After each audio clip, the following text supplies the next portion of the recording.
Good afternoon. What's up, everybody? How's How you everyone doing? doing?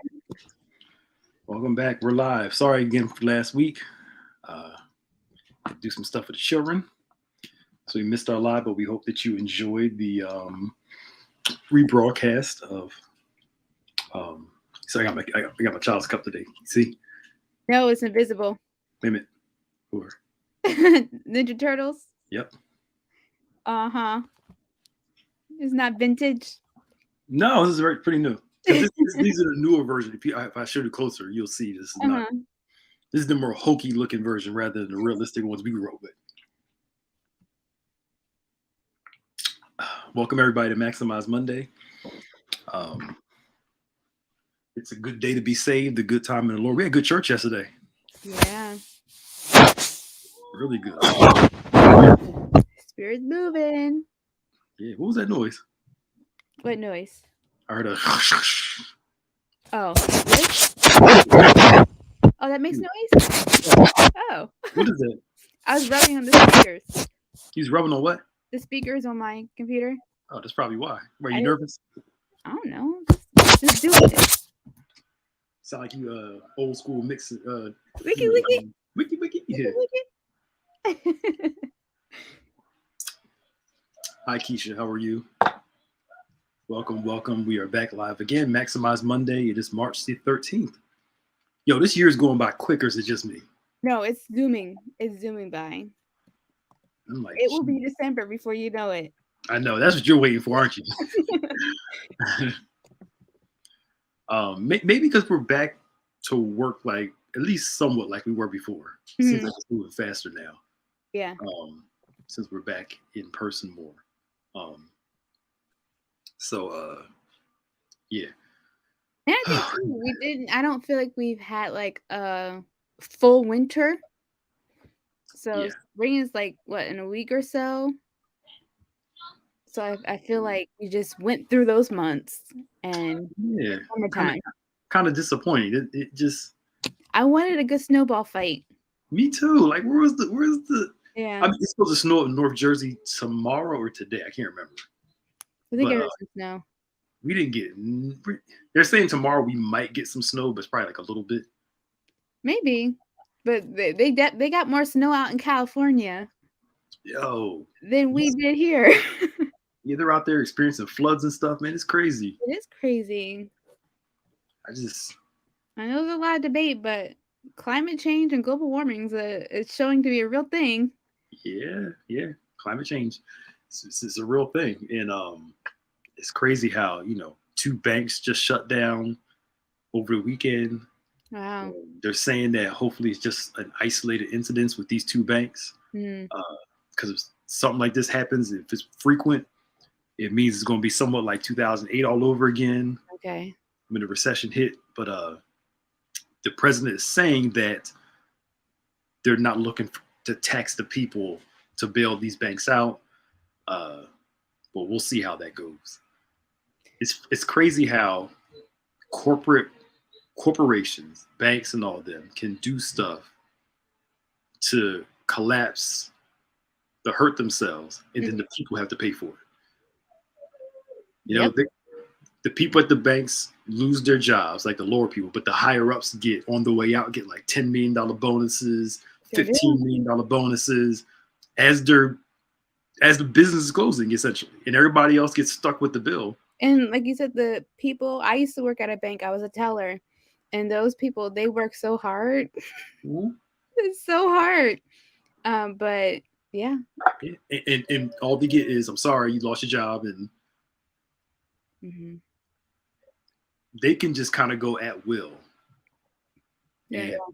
It's sad that, we'll probably talk about this more on Point Saturday, get to it, but it's just sad how that's how things work out in this country. When they did the crash of 2008, only one person went to jail. Wow. Out of all the stuff these banks did to hurt people and to get us in that recession, only one person went to jail. Now, if you are the regular person was scheming and doing stuff that costs major money, we'd probably be in jail for years. Multiple people. Did they go to jail? or They are they probably in jail for like 6 months and they then probably went to Club Fed and yeah. a nice one. They just go in here for a few months and just they need a scapegoat. Mhm. But it's if you ever watched the movie was two of them. First one was called Too Big to Fail. What the movie's called? You should watch it. Have you heard that movie? No, I never heard of it. Too Big to Fail? Yeah, it came out in 2011. It was about the banking crisis. Hmm. It's on HBO Max. There's one Too Big to Fail. What was the other movie about it? Because when they go through uh, how the whole collapse and stuff happened, it's so interesting, and Yeah. you actually get upset watching it. And I think too, like if you don't know, you just don't know. Yeah, yeah, because it shows again our greed in this country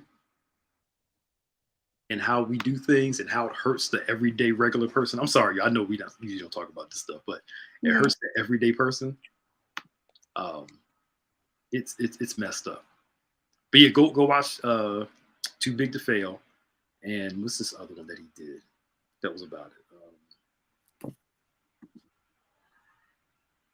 Where is it at? I don't know. I'll find it. What are we talking about today? Oh, the Big Short. There it is. The Big Short. Okay, I've heard of that. The Big Short. You got to watch The Big Short. Okay. The Big Short is about how a bunch of people made money off the economy crashing in 2008. They made millions of dollars while the economic system went crashing down. It's insane. Wow. Anyway, we believe God takes care of us either way. Absolutely. Even in hard times, God provides for His people, Mhm. and God, will ask you to save up for just in case. Mhm. We're not saying you can't go buy stuff and enjoy things, but use wisdom. Yep. Because the Bible does say in Exodus when God rained down manna when they were in the wilderness, He told them there's going to be a day where the manna's not going to be there. Mhm. But the one I gave you yesterday is supposed to hold you over for that day. Yep. And some folk ate all their bread, and when the day came when the manna didn't come, they were like, "God, where's the manna?" He's like, "I told you to I save. told you. I told you to save, Yeah. right? Yeah. For this day." And I think we all need to consider that. But maybe this is what we can talk about is those situations where we are, aware of what we should do, but yet still being able to, but yet doing what we want to do. So that tug of war of, okay, this is what I should be doing, but this is what I'm going to do. This is what I want to do. Right. And I think delayed gratification is something most of us aren't used to. Mm-hmm. It's not that you can't get it. It's just, is it wise to get it now? Mm-hmm. It's almost like people, I got to get it now because it's on sale now and it won't be here later. Don't you want them FOMO. to come out with something different next Yep. year or the same thing that's going to look, Mm-hmm. do you have to get it right now? Mm-hmm. And we often think, and something I had to learn in my own life, is that it may not be big, but continuous small things can lead to big change. Yeah. Also can lead to big loss. Because if Mm-hmm. you spend $20 here, $30 here, $20 here, $10 here, It and you adds keep up. doing that, it adds up during the course of the week. Uh-huh. But we only see it because it's small increments. I've had those moments. I'm like, where did it go?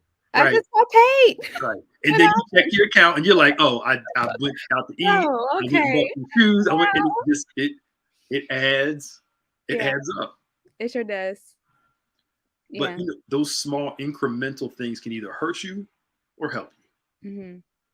But because we think, oh, it's only $10, faithful over a few, ruled over many, you can say, give me $100 million, I'll never go broke. Yeah, I just read about this guy.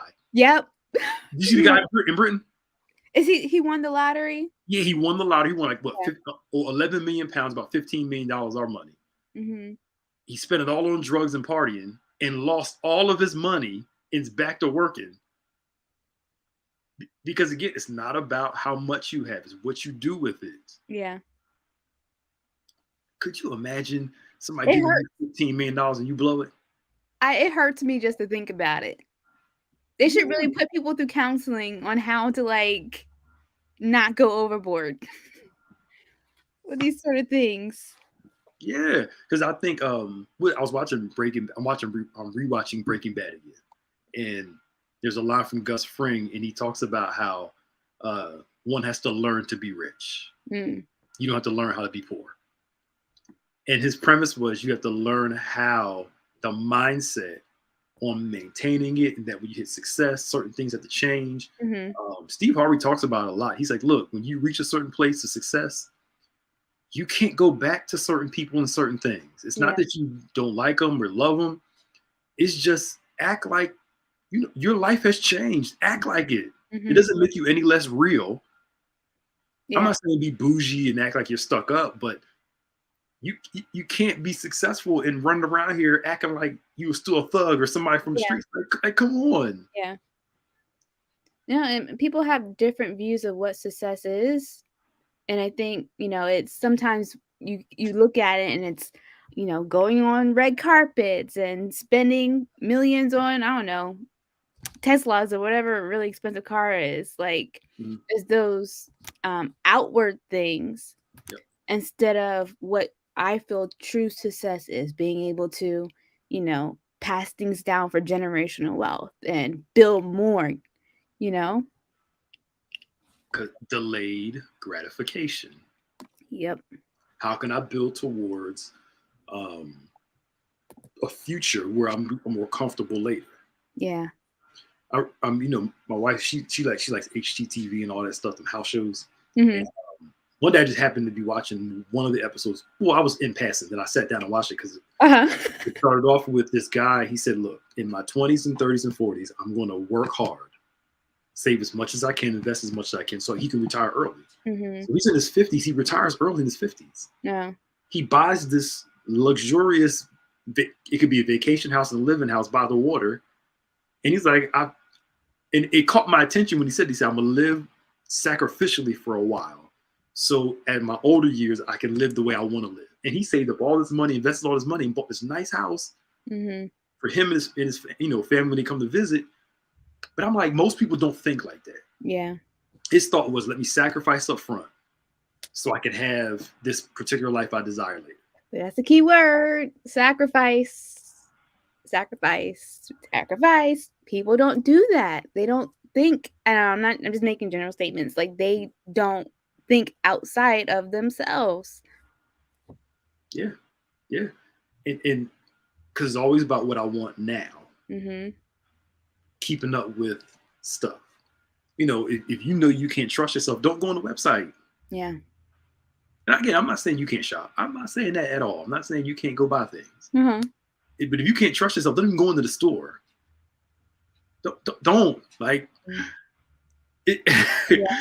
Set Like boundaries. realistically, huh? So you gotta be able to set boundaries. Yeah. Look, why you smiling like that? You're like, Oh, well, you said shopping. My mind went to Shoe Dazzle, and I was like, "Okay."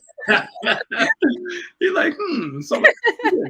But what if you want to go buy something? You Mhm. save up for it, Mhm. and then practice some discipline. Get the stuff you need, some stuff you want, and then call it a day and just move on with your life. Yeah. There will always be another sale. There will always be something else out there, and it's okay. And all of us have something. Mhm. All of us have stuff that we like. You buy a lot of one thing, it's your thing. Yep. You know, it makes you happy, cool. But I think that part of it, I hate to bring up social media. Just me being on a social media break has been Mhm. wonderful.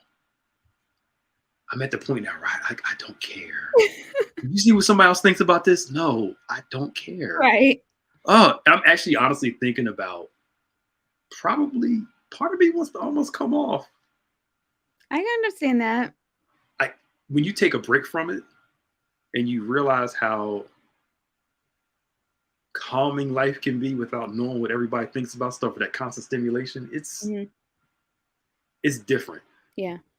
Part of me was almost like gonna hit you up like, yo, can you run my Instagram too? Just Yeah, make do something it if you fun. want me to. But Like yeah, just yeah. put the post on there, and I might stick to Twitter because Twitter, I love my theologians and my Mhm. church and pastor book people are over there. But, like, Twitter is isn't photo and video based. It's more thought processing and Yes. things of that nature. So there's a little bit more depth to it. Yes. Whereas I feel like the other platforms are, for lack of better words, more for showing off. Yes. And that's the part that's toxic. Yes. Yes. And that's part of me. But again, that sacrifice that's what I gave it for Lent with social media. Mm-hmm. Um, it was rough the first couple weeks. I ain't gonna lie, because I was used to going on, checking stuff, seeing stuff. Now, and I went on Sunday. You know, Sundays are celebration days, so you can kind of enjoy. Mm-hmm. The first time since whatever Lent started, I went on just for a little bit to check something, to check some messages. I saw some people Yeah. messaging me. I guess they figured since I responded, I wasn't on. I didn't respond to anybody, but it just made me like, I got on, I looked, I was like, I need to get off. I was like, because it can be toxic. Even Twitter can be toxic. But anyway, the premise is that sacrifice reveals something to you. Mm-hmm. That's what I'm trying to get to. Mm-hmm. You start to realize what you can live with and what you can't. Yeah. What you can't live. What you can't live. Yeah.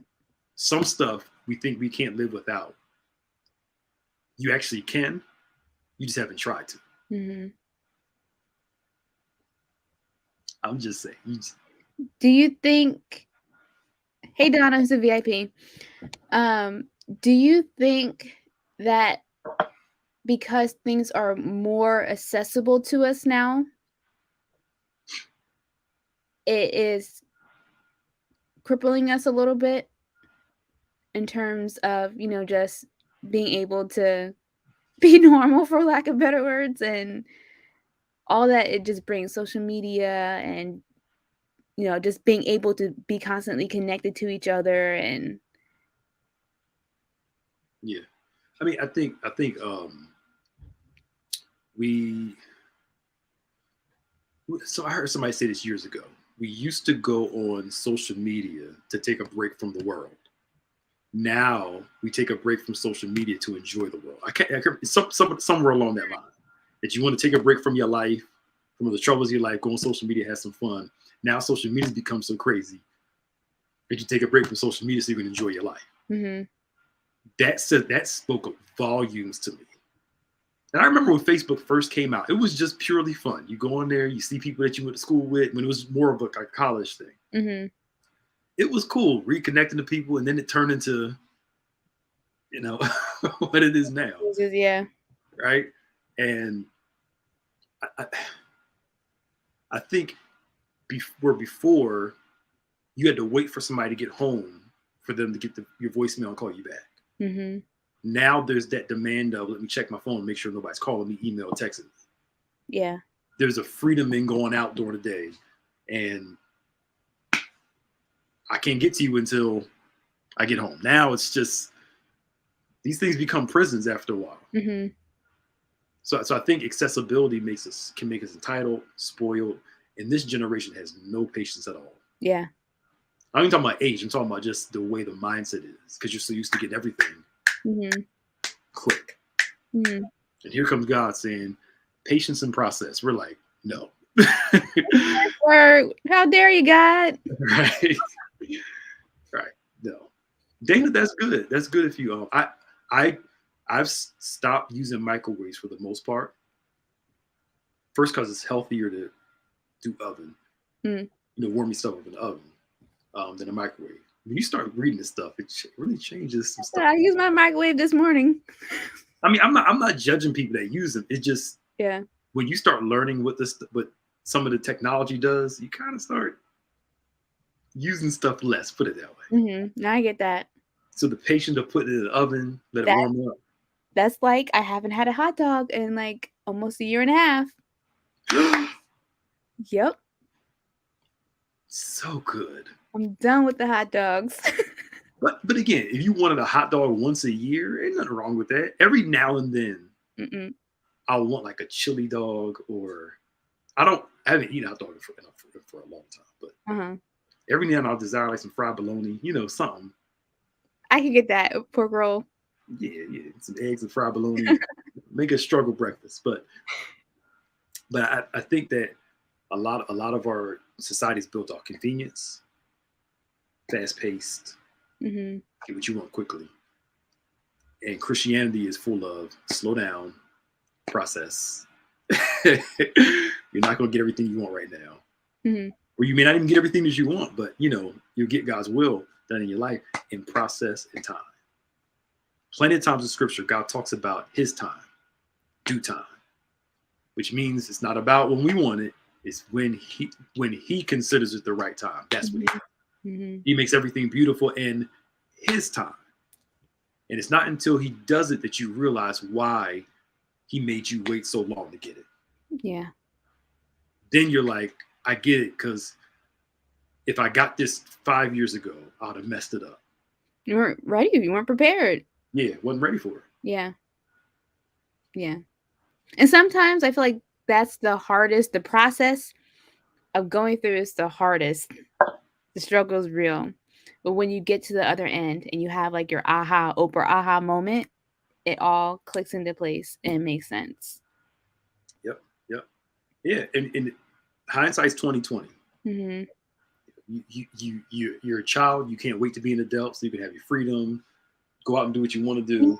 And then you become adult, responsibilities kick in. You're like, man, I wish I was a kid again. These kids don't know. Yeah, they don't know.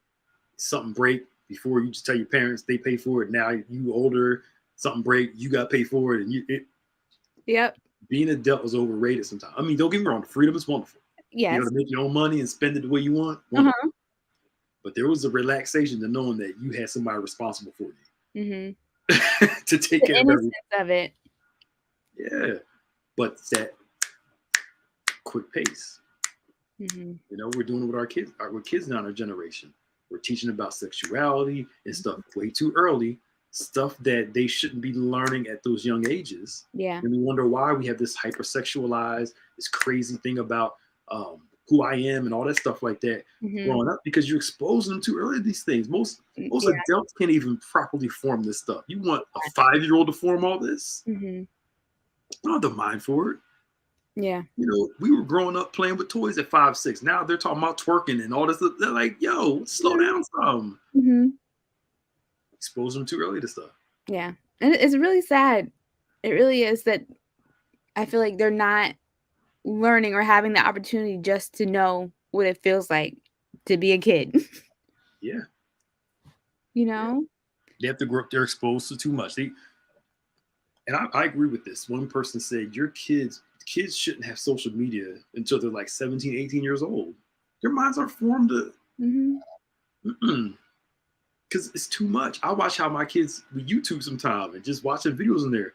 I need my iPad back. I'm like, no. See, this is how you're doing it. No, give it to me. Yeah. It's I don't know how we start talking about this. We started talking about sacrifice. I don't know. But the premise is, again, is sacrifice until you're ready for something. Yeah. And part of that is our financial management, being able to do stuff, or even like our health, for instance. It's not that you can't have some ice cream, but do you need to eat it a couple times a week? It's not that you can't have sweets. Do you need it every day? Maybe you do maybe once a week. Give your body a chance to really, eat right. And then you cheat once a week or something like that. Cheating every day is going to lead to, long-term health issues. When you're young, you don't feel it. When you get older, it all catches up with you. It catches up with you. And you can't do it like you used to. But again, that goes back to long-term thinking. Yeah. Do I want to eat bad so I have health issues later, or I want to try to do my best now on my part, so if a health issue comes up, I can say this wasn't my fault because I was doing what I was supposed to do. Yep. But being able to do the things that you don't necessarily want to do because you see the bigger ramifications of it. Yeah. I started going, working with a personal trainer twice a week. And every single time I go, I'm like, why am I killing myself? Why am I doing this to myself? But I'm like, okay, there's a bigger goal to this. And in the long run, even though I don't feel like it right now, I know it's going to be worth it and it's going to help me out later. So it's that same mindset of being able to sacrifice the things that you don't necessarily feel like doing because you see the bigger goal of it. Yeah. You sacrifice for what you sacrifice what you want so you can get what you want later. That's really what it is. Yep. Make sure you're taking care of you, not overdoing you on your hip and stuff like that. You know, you won't need you to have more surgeries and stuff. No, don't be. You tell a person, look, I got bad knee, bad hip. You know, I'm gonna dial it back a little bit. Yes, do some Pilates, do some of that stretching stuff, and yoga to help you. You're getting older now. You're not gonna be able to recuperate as fast as you used to. That's very true. Dana, eat them pork chops for breakfast. It's good. Maybe it's my folk from the country. With some hot sauce. Eat some pork chops and some eggs and some grits for breakfast. Come on, y'all. Why are you shaking your head like that? You don't like pork chops? They're not on my list of go-to things to eat. I'll eat it like my mom makes it, but she makes something how I like it. Fried pork chops for breakfast. That hits, slaps. It's really good. Look at you, sweet bougie. It's not terrible. My goodness. But I think that sacrifice is there. Learning to live with self-denial, which Jesus actually calls us to. Mm-hmm. Self-denial. Constantly through the Gospels, deny yourself, deny yourself, deny yourself. And what's the hardest thing to do? Deny yourself. Yeah, it's challenging. But that's where, hey, my leader. Hi. That's where most of our struggle comes in. Learning to manage and learning to control our desires. Ugh. Well, one of the hardest things to do. Master your desires rather than your desires mastering you. It's challenging, but it's doable. Mm-hmm. All right, so it's 12:28. I'm done unless you got anything else more to say. Yeah, I think that sums it all up. And I think it's a good way into, what we're doing now with our Lent fast. Mm-hmm. Is being able to put our desires or the things that we might sometimes put over our relationship with God, and to just really use this time to focus and recenter and build that relationship. Yep. So every Tuesday and Thursday, no, every Wednesday, I'm getting mixed up. Every Wednesday, we are releasing a video for Lent, just helping us along as we go throughout that journey. And we'll pop some other ones throughout the week as well. Yeah. But it's been a good time. A lot of time for reflection and learning about ourselves too as we go through this. Yeah. Now, and next year we're going to kind of go a little more robust with it. Add some more prayers to it, a devotional. Mm-hmm. Thinking through that now to kind of help people along the journey. Yeah. Some people need a little more incentive, a little more help. Mm-hmm. Stick with it, which I understand because it's not easy.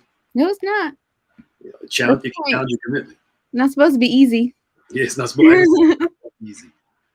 And little things to help people along the way in the journey. So don't forget to join us for Bible study Wednesday. I was going to say tomorrow night. Wednesday night. Of course, we have 1 point on Saturday and Sunday service. God's been doing some stuff for Sunday services. Mm-hmm. The worship ministry's been. Yeah. Soon to be Reverend Tyrus has been.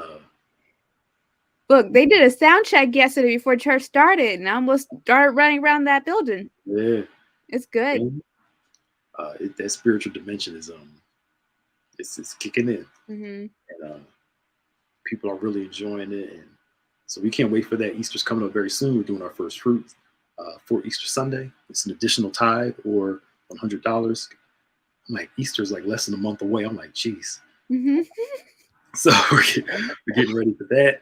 Don't forget we're doing the homeless supply thing for all those who gave. Thank you so much. You can drop your items off. We're doing newer, gently used coats, hats, gloves, socks, toiletries. You can drop them off at the church, or you can just give on any of our platforms by clicking Catch the Fire. Yeah. Give towards that, and we'll go out and buy the stuff ourselves. Yeah. I love that we're doing that this year. Yeah. And I'm thinking we're going to do it every year. So Okay. we'll have Catch the Fire Spring, Catch the Fire Summer, Catch the Fire Fall. Nice. For so Easter, focus on the homeless. Um, do the in winter too. So backpack drive, summertime in August. Mm-hmm. In the fall, we do the uh, Thanksgiving drive, and then in December, in the winter, we do the toy drive. Nice. So all seasons, we're doing something to help the community, and I think it's something that God wants. Well, Scripture tells us to do it. Mm-hmm. Something to help the community. All right. Alrighty. Finito. Our Huh? hearts and minds are clear. See Oh. y'all later. Bye. I know.